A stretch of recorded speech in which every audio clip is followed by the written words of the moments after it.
जय हिंद साथियों, आप सभी का हमारे YouTube चैनल पीके मैथमेटिक्स 247 में स्वागत है। आप आज पढ़ने जा रहे हैं संख्या का बहुत ही इंपॉर्टेंट टॉपिक, परिमेय और अपरिमेय संख्या।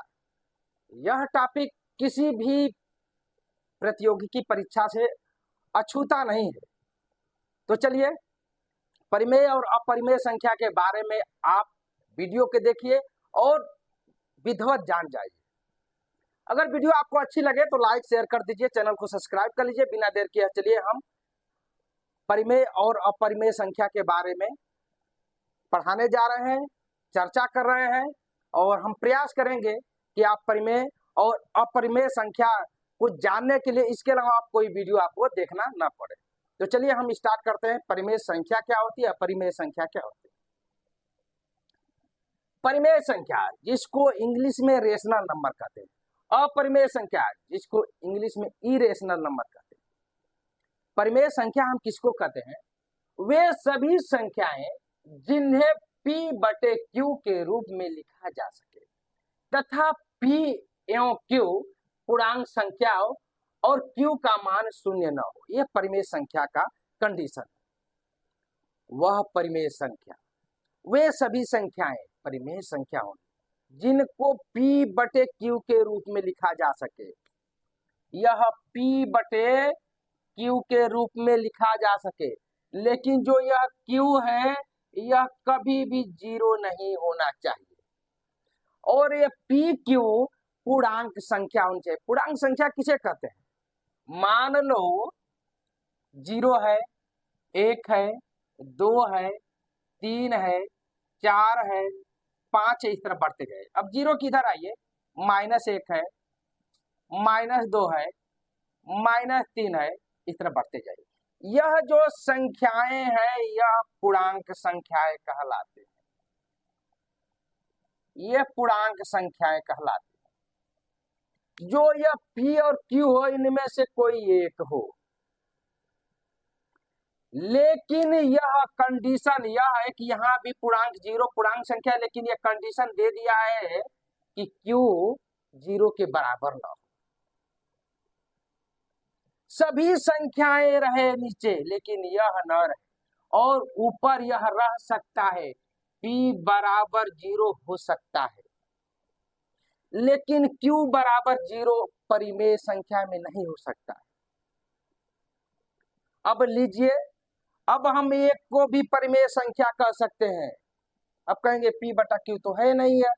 अरे इसको 1 बटा 1 लिख सकते हैं ना, हो गया ना। हम 2 को भी परिमेय संख्या कह सकते हैं, इसको हम 2 बटा 1 इसके रूप में हो गया ना।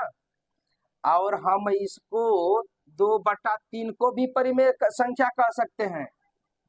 ये 4 बटा 2 को भी परिमेय संख्या कह सकते हैं, 5 बटा 2 को भी परिमेय संख्या कह सकते हैं। अर्थात वह संख्याएं जो P बटा Q के रूप में लिखी जा सके,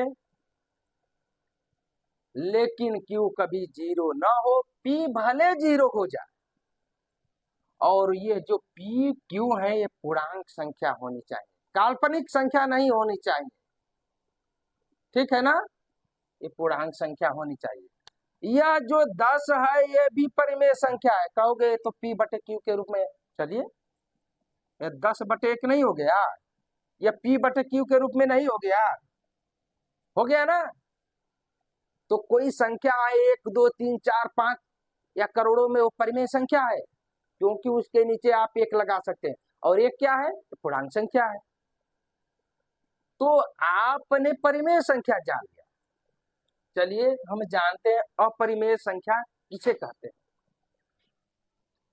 वे संख्याएं जिन्हें P बटे Q के रूप में न लिखा जा सके, यानी वे वास्तविक संख्याएं, अपरिमेय संख्या, वे वास्तविक संख्याएं जो परिमेय संख्या न हो वो अपरिमेय संख्या होती है। अटपटा लगा? अरे P बटे Q के रूप में, इसके रूप में न लिखा जा सके, यह न लिखा जा सके, वह संख्या अपरिमेय संख्या है। अब देखो, जैसे कड़ी में 2, करड़ी में 3, 2 करड़ी में 2, यह संख्याएं अपरिमेय संख्या है। और यहाँ जो पाई भी है ये भी अपरिमेय संख्या है। कहोगे कि पाई का मान 22/7 होता है, ये एक्चुअली मान नहीं है 22/7, ये ऑलमोस्ट लगभग मान है। लेकिन अगर देखा जाए तो पाई का मान यह एक्चुअली 22/7 नहीं है, इसलिए यह पाई जो है अपरिमेय संख्या है, क्योंकि इसका जो एक्चुअली मान 22/7 नहीं तो ये लगभग माना, ऑलमोस्ट लगभग वाला मान 22/7 है, इसलिए यह भी अपरिमेय संख्या है। ठीक है ना। वह संख्याएं, अब एक बताओ, अब इसको कहोगे कि करड़ी में 2 है तो इसको हम करड़ी में 2/1 लिख सकते हैं। ठीक है, लिख सकते हैं। यह तो पूर्णांक संख्या हो गई ना, लेकिन यह कहाँ पूर्णांक संख्या हुई। अगर कहोगे कि करड़ी में 3 है, इसको हम P/Q के रूप में लिख सकते हैं। अरे भैया यह तो पूर्णांक है, लेकिन यह कहाँ पूर्णांक हुई। इसलिए यह कंडीशन है परिमेय होने के लिए नीचे ऊपर कि दोनों संख्याएं पूर्णांक संख्या होनी चाहिए। कोई एक संख्या पूर्णांक हो जाने से वह संख्याएं परिमेय संख्या परिमेय संख्या नहीं हो सकती। अर्थात इस तरह समझ लीजिए, आप अगर परिमेय संख्या की परिभाषा विधिवत जान गए तो इसके अलावा जो भी संख्या आपको मिलेगी उसको आप अपरिमेय संख्या कह सकते हैं, निस्संदेह। तो चलिए, अगर आपको तरीका अच्छा लगा हो तो वीडियो को लाइक, शेयर तथा चैनल को सब्सक्राइब कर लीजिए। इसी तरह हम कल कोई दूसरा टॉपिक लेकर आते हैं, तब तक के लिए आप सबको धन्यवाद।